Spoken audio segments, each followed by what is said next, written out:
Ajá, Hernán, a ver si vas buscando nuevamente las láminas. Busca Ok. nuevamente las láminas para... Es que, chamo, yo estoy impresionado con eso que nos estás contando. Ni me lo imaginaba, hermano. Y fíjate, qué tarde actuamos, ¿no? Qué tarde reaccionamos y hoy en día nos damos cuenta de la importancia que tiene el tema de la inteligencia emocional y qué tanto habíamos avanzado en mejorar los sistemas y las máquinas, esa gran maquinota de la que tú hablabas, porque ciertamente era una maquinota inmensa y con esa pantalla verde, me acuerdo yo, unas pantallas verdes horribles. Hoy en día, bueno, con estas lactos y estas tablets, nada que ver. Y hoy en día te das cuenta cómo ellos sí aceleradamente se persiguieron un objetivo y lo han logrado y cómo pareciera que el ser humano como que quedaba en un segundo plano. Entonces, y visto desde el punto de vista como profesional de la psicología que tú eres, interesante buscar al final cómo atar esos cabos y llegar a ese resumen que estoy seguro que tú tienes ahí contemplado como unas conclusiones, de manera tal de ir uniendo ese marco referencial del cual nos has hablado con este tema de la inteligencia y la organización inteligente. Interesante. Entonces vamos a darle chance a que Hernán con calmita, porque él allí entiendo que hay un tema con el dispositivo, pero aquí se están metiendo las personas y están ahí atentas y tranquilos que, la información, sinceramente a mí, aparte que es un tema eh, que muchas personas hablan y hablan y no hablan, no saben ni tienen idea de lo que hablan. Entonces, bien bueno porque tú lo tienes documentado y es importante aclarar que Hernán es psicólogo y tiene un máster allá en la Universidad Central de Venezuela. Bueno, llego allá como si yo estuviera allá en Portugal. ¿Qué te parece? Aquí en la Universidad Central de Venezuela.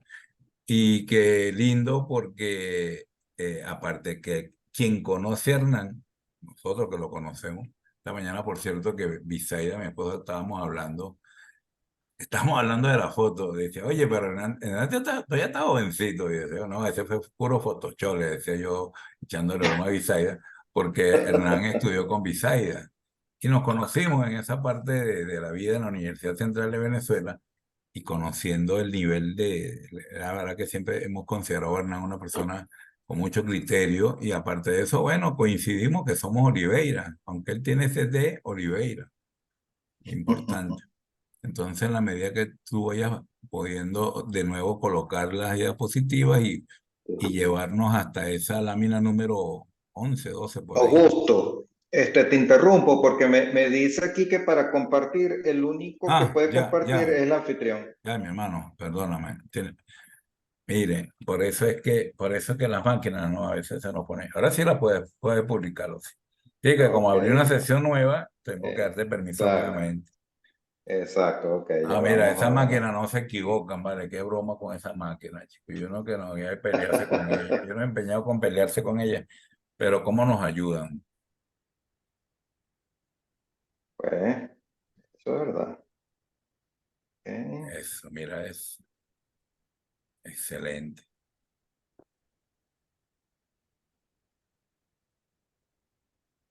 Oye, y que no hay duda de que tú eres un estudioso, chico. Nosotros como facilitadores, ciertamente en la mañana tuvimos una actividad con un amigo chileno, Javier, sí, Javier, Javier, sí. y, y fue bien interesante porque con una hoja de papel, yo por ejemplo nunca había visto que en esa hoja de papel podíamos entrar todo el cuerpo. Y a mí me encantó mucho y como él mismo decía, hoy en día el tema de las facilitaciones tiene mucho que ver con esas dinámicas grupales. Y si nosotros a esas dinámicas grupales le sumamos este conocimiento, bueno, mira, hermano, creo que somos cada día mejores facilitadores. Seguimos, razonamiento. Seguimos, entonces nos quedamos en lo del razonamiento, pero el razonamiento me va a permitir, porque tengo una lámina dedicada nada más a eso, voy a saltar a la próxima. ¿Ah? Ok.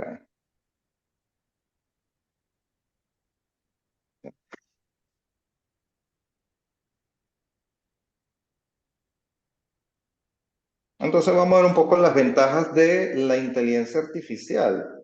De alguna manera yo creo que no es difícil pensar cuáles pudieran ser esas posibles ventajas. Entonces tenemos entre ellas la automatización, porque por supuesto al darle parámetros a esa inteligencia artificial, él va a seguir una secuencia de instrucciones, de órdenes que le da el programador, por lo tanto se puede automatizar la tarea. Por otro lado, la disminución de los errores, porque al tener parametrizado, ya haciendo un neologismo, al tener parametrizado pues la tarea, pues disminuyen los errores y por el otro lado mejora la toma de decisiones nuevamente porque a mayor cantidad de parámetros, pues entonces podrá obtener a partir de los datos que le son provistos, puede llegar a una conclusión. Entonces, ahora vamos a ver rápidamente las desventajas que pudiese tener la inteligencia artificial, al menos al día de hoy que nos encontramos reunidos aquí. Entonces, en primer lugar, los datos. La inteligencia artificial necesita una masa inmensa de datos, claro, igual que los seres humanos. Los seres humanos también manejamos una inmensa masa de datos, solo que no sabemos que los manejamos, pero sí, nuestro cerebro procesa mucha información y a la velocidad de la luz, porque a la velocidad que viaja el impulso nervioso. Ahora, entonces, para el efecto del aprendizaje, una inteligencia artificial necesita una masa muy grande de datos. Usted cuando le hace una pregunta a una inteligencia artificial, bien sea en ChatGPT o en Google o cualquier otro, que no son los únicos dos, usted le está dando datos a esa inteligencia artificial y lo va a almacenar y para ser utilizado posteriormente. Luego tenemos el costo elevado. Un Fíjense, momentico, Fernán, dame un Sí, segundo que le quiero dar aquí como somos participativos y nos encantan estas actividades porque generamos participación entre las personas que están. Por aquí el amigo Alfredo, al final, ok, al final, dale, Hernán. Aquí Alfredo ya ok. me está diciendo, chévere. Es que Ok, Alfredo es dale. una persona que, bueno, ahora cuando tú lo conozcas vas a saber por qué te lo digo, una persona que lee mucho y está también muy interesado en este tema Perfecto, perfecto, artificial. perfecto. Vamos a seguir, costo Ok. elevado. En relación al costo elevado, quería comentarles, cuando se hizo la conferencia de Dartmouth en 1956, ocurrió en los años 80 lo que se llamó el invierno de la inteligencia artificial, porque hubo un momento que en esa década se durmió el proyecto de la inteligencia artificial porque era sumamente elevado los costos. ¿Ok? Mm. Y además que la inteligencia, la capacidad computacional que existía para esa época, pues no era suficiente para darle su cuota de inteligencia a las máquinas. Pero bueno, a partir del año 2000 volvió a crecer las inversiones, pero son costos elevados para poder darle estos niveles de inteligencia a las computadoras. Estamos hablando de mucha masa de dinero, mucha inversión. Y hay una tercera desventaja que quisiera mencionar, que es el tema de la seguridad.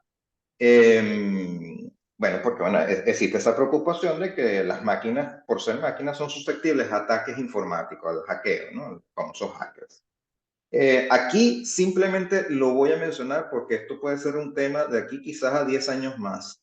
Se tendría que pensar en la computación cuántica. Eh, Cuando hablamos de las teorías cuánticas, estamos hablando de la capacidad de pensar en ausencia, presencia, es decir, simultáneamente dos fenómenos. Eso es lo que hace la computadora cuántica. Y actualmente se siguen construyendo computadoras cuánticas, pero igualmente son muy costosas y todavía siguen pues ciertos espacios de almacenamiento para poder trabajar y espacio físico para colocar pues el hardware de las computadoras. Pero esto es un tema que de aquí a 10 años ya dejaremos quizás hablar de inteligencia artificial o estaremos incluyéndolo para hablar de la computación cuántica. Ahora, pasando al tema del razonamiento, entonces, yo creo que este es el elemento clave que nos está reuniendo aquí hoy día, que el razonamiento es el proceso de llegar a una conclusión a partir de una serie de premisas. Cuando le hablo de premisas, lo que hace rato yo le hablaba de parámetros. Entonces, las premisas son afirmaciones que se consideran verdaderas y la conclusión es la afirmación que se deriva de ellas. Fíjense que cuando estamos hablando de las premisas, estamos hablando de una situación, ¿ok? Que se dan por verdaderas, que se dan por afirmativas, y es así que se empieza a alcanzar razonamientos. Pero los seres humanos tenemos una característica que las computadoras no tienen. Y es que en ese razonamiento también incluimos las emociones. Una computadora, al sol de hoy, no va a tener dudas porque simplemente está parametrizado a que si una premisa es A, pues va a ser A y punto y final. El ser humano va a tener una premisa y podemos tener la duda, ¿será que esa premisa realmente que me están proporcionando es cierta? Y eso forma parte del razonamiento y eso forma parte de nuestra inteligencia, tanto cognitiva como inteligencia emocional. Y eso es lo que nos hace diferentes en el tema de la inteligencia artificial. Como quiero ir consono con el tiempo, voy a adelantar unas láminas. A ver, un permiso. Debería ser aquí.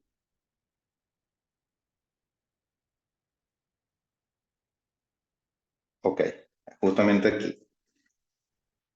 Es para hablar del equilibrio tecnológico, porque yo les comentaba durante el planteamiento que existe el miedo. Y ese miedo, por ejemplo, es un miedo que es legítimo, valga decir. Muchas personas están preocupadas porque pueden perder empleos, porque están apareciendo cada vez más tecnología robotizada que puede venir a sustituir personas, sustituir empleados.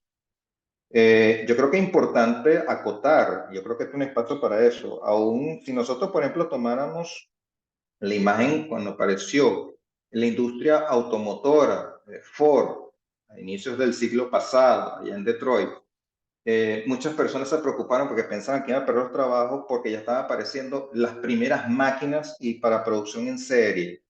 Y lo que ocurrió es que no hubo tal desempleo, no aumenta el desempleo porque exista más tecnología. Eso yo creo que es un mensaje que hay que decirle a las personas, no aumenta el desempleo.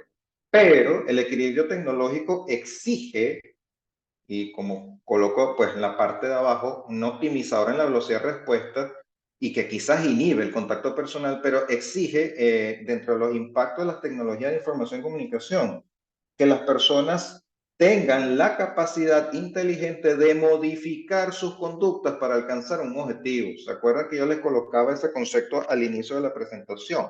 Entonces, vamos a ser más inteligentes en la medida en que podamos modificar. Un ejemplo muy sencillo de eso es, no existiendo computadoras, no existía internet, no existían youtubers, no existían los influencers, ¿ok?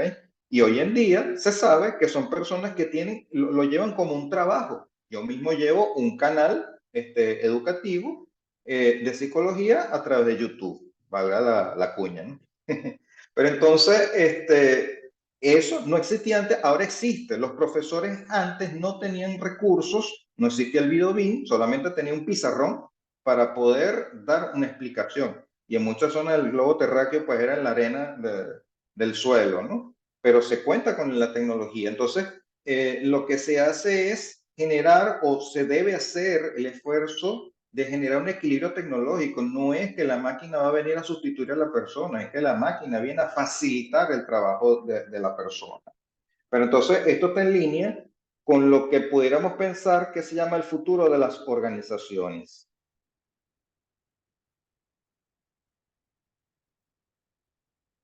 A ver.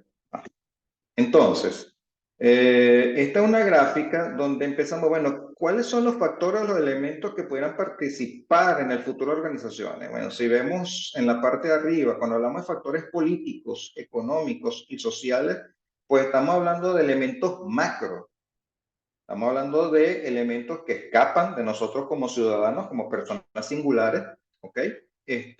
Porque existe una industria, existen inversiones, existen leyes. Aquí, por ejemplo, en la Unión Europea, con el tema de la protección de datos, ustedes ni se imaginan. O sea, que hay que firmar todos los documentos posibles para poder permitir que una institución ceda los datos de una persona a otra por X razón.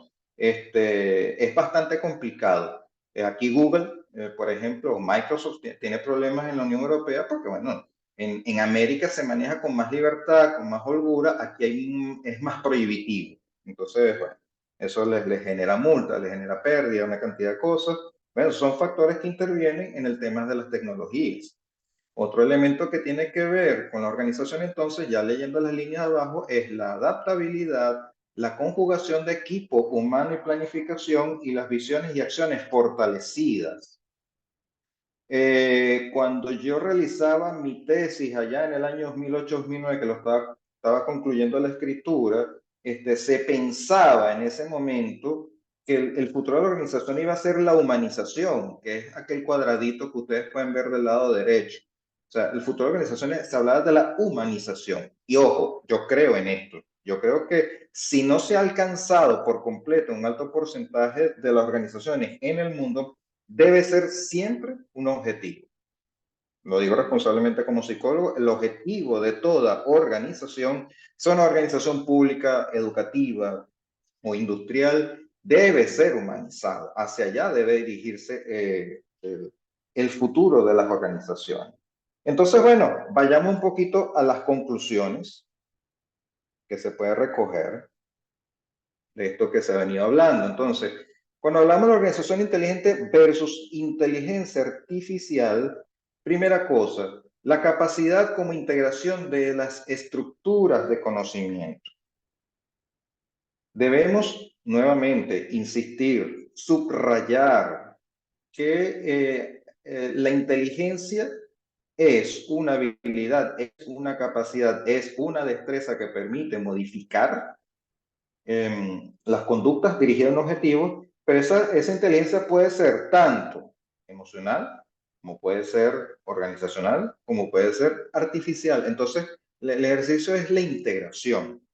Ahora, eso nos deja inherentemente la tarea de que debe vincularse la inteligencia emocional con la gestión del conocimiento para poder entonces transformar las organizaciones en categorías de inteligencia. Eso sigue siendo una tarea para este siglo. Luego, debemos siempre tomar en cuenta los factores políticos, económicos y sociales como elemento interviniente en las teorías y prácticas a escala mundial.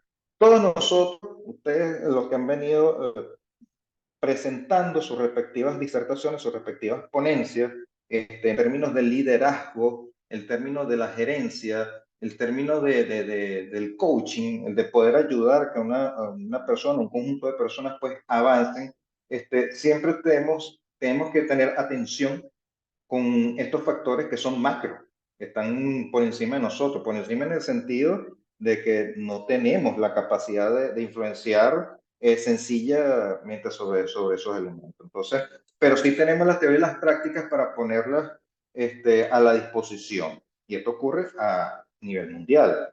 Ahora, unas últimas dos conclusiones que es donde quiero realmente hacer el énfasis. El desplazamiento de la visión tecnocéntrica a una visión antropocéntrica. Les digo esto como un ejemplo. Hay mucha preocupación en universidades alrededor del mundo porque se están descubriendo estudiantes que entregan trabajos escritos realizados por inteligencia artificial. ¿Ok? Entonces, pero fíjense que los profesores tienen la capacidad de identificar cuando un estudiante o un grupo de estudiantes están acudiendo a la tecnología para poder entregar un trabajo universitario. Entonces, estamos frente a un reto de ese desplazamiento de la visión tecnocéntrica. O sea, en este momento me parece que estamos en una fase de tecnocentrismo. Todo el mundo quiere un celular, todo el mundo quiere un carro eléctrico o todo el mundo quiere el internet de mayor capacidad. Estamos muy preocupados en el aumento de las tecnologías y nos estamos desequilibrando cuando la visión debería ser más bien antropocéntrica, es decir, colocar la inteligencia artificial al servicio de la persona y la organización. Entonces esto nos lleva a este último punto, que es el de la humanización de las organizaciones. Eso me parece que sigue siendo una tarea un tanto pendiente. Es necesario incluir dentro de esas premisas fundamentales para el razonamiento lo que tiene que ver con la persona. La persona no es apenas un manojo de conocimientos que va a trabajar y cumple un horario, sino que también es un portador de emociones, un portador de conocimiento, una persona con un capital relacional, con un capital estructural propio y con que él mismo forma parte de un capital humano, y es la persona sola ya es una organización en contacto con una organización macro, una organización mayor. Entonces, el mensaje que quería compartirles hoy tiene que ver con invitarlos a conocer más sobre estas tecnologías, incluirlos en nuestro día a día, disminuir los miedos, y esos miedos van a disminuir en la medida que conozcamos mejor de qué se trata esto de la inteligencia artificial, y de esa manera pues nos dirigiremos hacia la visión antropocéntrica. Bueno, por su atención, muchísimas gracias. Chévere, Hernán. Gracias, Hernán. Fíjate, vamos a ver si Alfredo, que nos había pedido el derecho de palabra, aprovechar a Alfredo que está por allí, y si podemos abrir las cámaras, mucho mejor, y así nos vemos todas las caritas, los que quieran, así como la mía y la del amigo, el amigo Hernán de Oliveira. Aquí tenemos a Aiza Estrada, ¿cómo está? Así tal cual, Aiza. Está el amigo Alfredo Angulo. ¿Me oye? Gracias, mi querida Marta. Claro que sí, Alfredo, te escuchamos perfectamente. Alfredo está en Miami. Alfredo es Sí, señor. veterinario, pero está en Miami, es un experto en el tema de laboratorio. Cuéntanos, Alfredo. Aparte que hace poco teníamos un Instagram Live muy bueno con el tema de la inteligencia artificial, y Alfredo le ha dado mucho a eso. Sí, Cuéntanos, Alfredo. sí, bueno, no, para hablar un poco sobre esto, la verdad que la visión que tiene el doctor es bien interesante. Ahora, yo no soy tan optimista, porque fíjense, en la etapa industrial, cuando empezaron a surgir máquinas, yo venía ahora por el camino y vi una pala de esas que recoge tierra y la montó en un camión. Yo decía, ¿cuántas personas se está ahorrando el constructor de este edificio con esa máquina? Y esa era la gran ventaja que tenían las máquinas sobre el hombre. Era una ventaja física, digamos muscular. En cambio, en el tema de la inteligencia artificial es diferente. Ahí sí, bueno, la máquina sustituye al hombre, pero no lo sustituye en trabajos donde implicaban inteligencia. Trabajos de oficina, trabajos donde habían números. Empezó a entrar la computadora y se empezó a complicar la cosa. Fíjate que se decía que nunca una máquina iba a vencer a un jugador de ajedrez. Y Deep Blue, la máquina de IBM, jugó con Kasparov y en la primera de cambio ganó Kasparov, pero el año siguiente ganó la máquina. ¿Por qué? Por una cosa que tienen, un bendito problemita que tienen estas máquinas, y es que aprenden de la experiencia. Entonces, esa es una cosa que hace que el crecimiento de esta tecnología no sea, sea aritmético, sea exponencial. Es decir, que cada año esto se va multiplicando por Sí, sí, 10, sí, por sin 100. duda, sin duda. Ahora voy, fíjate, farmacias. Desde hace 4 años en la ciudad de San Francisco, una farmacia que maneja, la maneja un farmacéutico a partir de inteligencia artificial. En 4 años, 0 errores.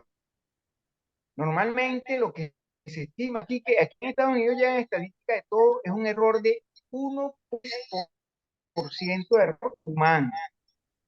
Eso representa 50.000 millones de dólares al año, 1.6. Y implica enfermedad y muerte de pacientes. Con la máquina se acabó eso. Voy a hablar de los médicos. Los médicos están también, porque la Deep Blue, ahora la IBM la llevó a la medicina. Ahora, imagínate tú, hermano, que toda tu familia se ve con esta máquina. Ella tiene identificado tu genoma, sabe de qué enfermedades puedes padecer y te hace un tratamiento personalizado sobre la base de tu genoma. Y la historia clínica, no solo la tuya, sino la de tu papá, tu mamá, tus hermanos y tus primos. Encima, esta máquina conoce todos los estudios científicos que se publican a diario. Un médico jamás tiene esa capacidad. Ellos están suscritos a ciertas revistas, van a congresos, nunca van a tener la capacidad de actualización de una máquina de esto. Entonces también los médicos están temblando. Abogados. Nosotros vemos en la película que se para el abogado y dice, protesto al lugar. Ese es un pedacito del trabajo del abogado. El 90% del abogado es averiguar en los casos anteriores la jurisprudencia para ver dónde hay un antecedente que pueda meter en este juicio para salvar a su cliente. Eso lo hace. Mientras un abogado puede revisar en una semana 500 documentos, una máquina esta en una hora revisa 10.000. Los abogados también están temblando. De hecho, ya hay un grupo de abogados que está demandando una inteligencia artificial que hace trabajo de abogado, que lo hace mucho mejor y más barato. Entonces, claro, el argumento es que no son graduados en una universidad y entonces, bueno, por ahí está la pelea. Pero esa pelea ya sucedió entre los taxistas normales y los que manejan Uber, por ejemplo. Sí, sí. Bueno, voy con otra. En la Segunda Guerra Mundial, ustedes se acuerdan de un señor que se llamaba Alan Turing, que fue el que hizo la cuestión de la computadora que descubrió el código de los Que nazis. quebró el código, sí. ¿Se acuerdan que ellos tenían la capacidad de saber qué naves iban a atacar y cuáles no? Y ellos podían decidir entonces a quién se moría y quién no.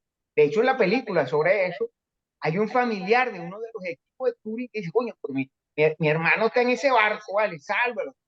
No podemos, porque si salvamos el barco, ellos se van a dar cuenta que descubrimos el código. Ese dilema moral y ético no lo tiene una máquina. Pues digo que puede ser una desventaja que no tengan emociones, pero de acuerdo a las circunstancias pudiese ser una ventaja. Entonces, te digo, el tema de la inteligencia artificial es bien complejo. Ahorita estamos viendo, yo le decía con esta palabra a Augusto, los startups, ¿se acuerdan de ese celular? El startup, bueno, estamos viendo los startups de la inteligencia artificial. No hemos llegado a los teléfonos inteligentes. O sea, fíjate, están así que hay una serie de científicos y conocedores del mundo de la tecnología que escribieron una carta pidiendo que se detuviera el desarrollo de la inteligencia artificial hasta que se viera cómo está la cosa, por dónde dan los tiros, cómo legislamos. Entre ellos está Elon Musk, Yuval Harari, que te recomiendo ese libro, Homo Sapiens se llama, te lo recomiendo encarecidamente porque es predictivo en esto de la inteligencia artificial y hacia dónde van las cosas. Es de que ya las guerras, antes las guerras era cuántos hombres tenían y ahora es cuánta tecnología tienen. Ya, los hombres son las víctimas de la guerra, pero no son los principales actores. Entonces, mira, el tema de la inteligencia artificial es apasionante, de verdad que le diste un enfoque bien profesional y me gustó. Solo quería hacer una observación que tu visión es muy optimista. Yo creo que tú hablaste de algo que me pareció interesantísimo, la brecha. Tú hablas con 50 de tus colegas y le dices ChatGPT, Bard, Bing, bueno, se me fueron los nombres ahorita. Y le preguntas eso y te van a decir, ¿qué es eso? Chico, tú eres loco. Porque no se han montado en ese barco todavía. Y se está creando esa brecha. Nosotros no somos muchachos, pero somos de los que estamos investigando y averiguando sobre eso. Y cuando la brecha se abra, nosotros vamos a estar del lado de los que por lo menos sabemos algo del tema.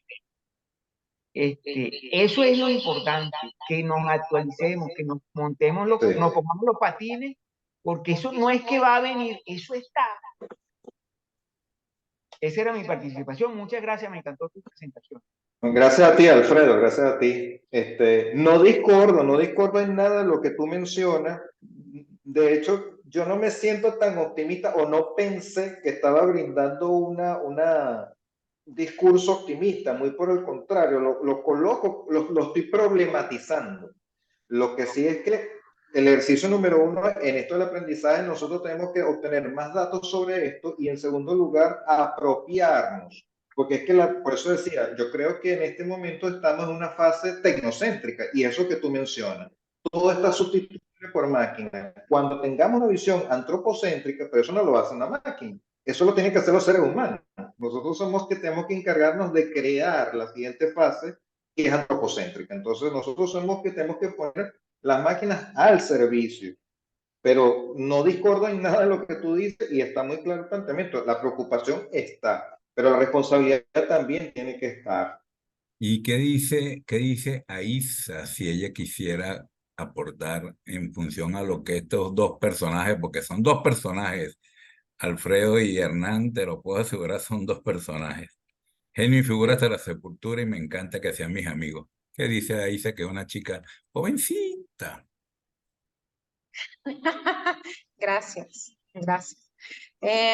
Bueno, estoy en Ecuador, ya trabajo desde el área de educación especial y me parece que hemos aprovechado muy bien los avances tecnológicos para ayudar a esta población. Entonces, es muy atinado saber que con responsabilidad pues, podemos usar mucho los recursos para ayudar a otros y para seguir creciendo. Claro que todo igual con mucha cautela, no queriendo usar estos recursos para hacer daños a otros, para crear más guerras, divisiones, tantas cosas, pero más allá de la polémica, sí nos va a sustituir, o sea, a mí en lo particular, no pienso que una máquina pueda sustituir el trabajo que yo hago de enseñanza con los estudiantes. Lo contrario, les enseño mucho cómo estas herramientas les puede ayudar en su día a día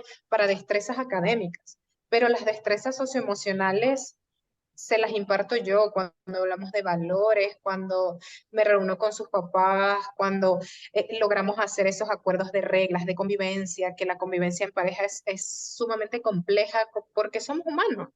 Y creo que el hecho de que ellos se sientan escuchados por mí y puedan aplicar las mismas normas y estructuras para los niños y ayudarles en la casa es algo que no me va a poder suplantar ninguna máquina, pero sí puedo usarla para seguir creciendo como profesional, para seguir ayudando a los pequeños, para que ellos tengan métodos alternativos de comunicación. Sí, o sea, es súper importante. Hay muchas aplicaciones ahora que les enseñan a ellos a leer y a escribir y a veces en muchas actividades nosotros veíamos que estas aplicaciones eran como parte de este déficit de atención y aumentaban ese déficit de atención y no, la tablet lo va a distraer y todo.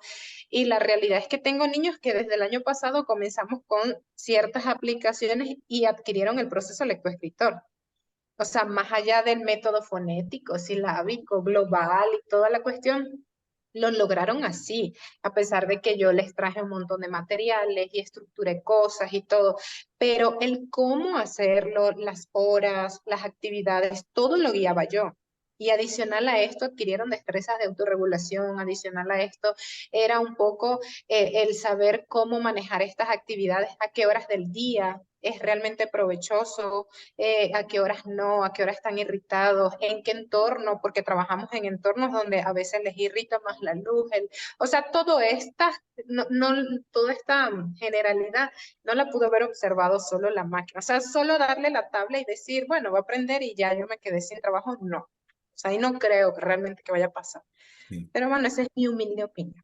No, Gracias. y muy bueno, fíjate que algo que yo voy a tomar textualmente, valores, valores. Ahí la pregunta de Alfredo, ¿no? ¿Cómo hacemos para que las máquinas tengan valores? Aquí está el trabajo duro y ahí es donde yo le compro la idea al amigo Hernán, porque Hernán es psicólogo y el trabajo de Hernán, mira, es trabajar con personas.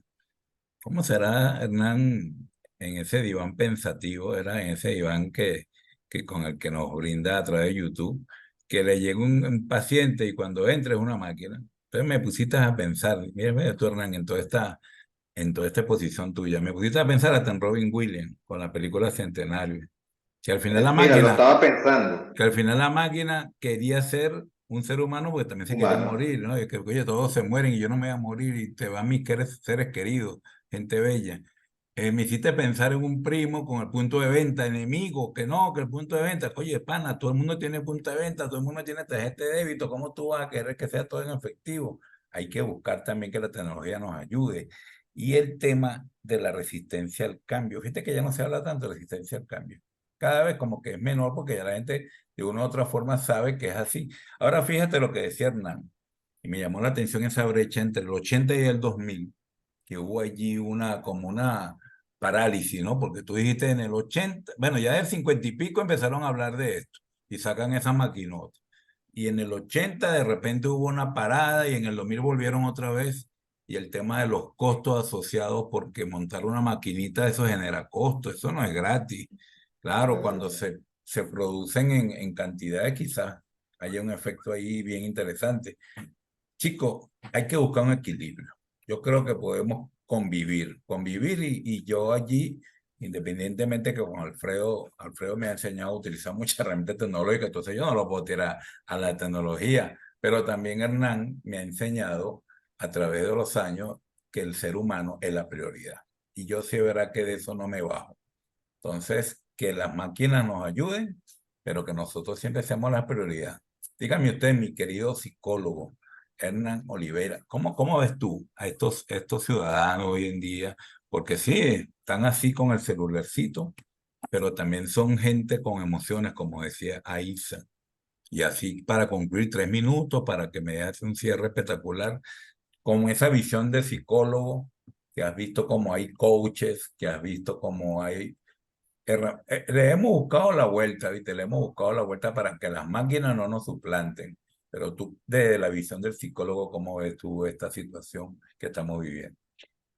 Que precisamente, voy a decir esto, en los años 50 se empezó a hablar de la inteligencia artificial y el primer programa de algoritmos inteligentes lo crearon dos psicólogos en los años 60, ¿no? Que fueron Simon y Alan Newell. Y a partir de ahí, que por cierto, los primeros programas creados en los años 50 fueron los primeros juegos de ajedrez. Fue en los años 50 también, a través de la computadora. O sea que esto tiene rato avanzando para poder vencer a Kasparov. Pero la cuestión es que una cosa es un algoritmo, ¿okay? Esa secuencia de las instrucciones que generan los parámetros, y otra cosa, cuando hablamos de las emociones, ahí se lo decía muy bien y tú lo recogiste, tú lo subrayaste, el tema de los valores. Es decir, yo voy a poner este ejemplo muy rápido, la investigación de los monos de Harlow también en los años 50, que llamaba mucho la atención, que colocaban a unos monos bebé en una jaula, ¿no? Entonces uno era amamantado, le ponía un biberón, pero entonces alrededor de eso estaba la figura de una mamá mona, pero hecho en alambre, en aluminio, en metal. Y el otro no tenía biberón, pero era un mono de peluche, ¿no? Y quien más creció, quien más surgió, quien más inteligencia desarrolló fue el mono que estaba con aquel mono hecho un muñeco de felpa. ¿Ok? Entonces, no tuvo que ver, sino la convivencia.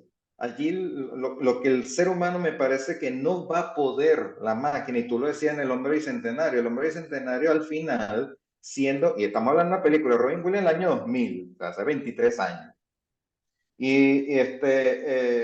Fíjense que la máquina fue la que deseó convertirse en humano y no es que el humano quiera convertirse en máquina. Sí es. Entonces yo sí creo que es posible crear o desarrollar la visión en donde definitivamente el ser humano no podemos sustituir. Y es que tenemos un severo problema en la actualidad, eso es otro tema, pero los seres humanos estamos entonces queriendo adoptar otras modalidades, cuando nosotros no estamos empezando a aceptar nuestra esencia, y nuestra esencia es humana. Y las Entonces, relaciones personales entre esa es la todos, base. esa es la base. Sí, para que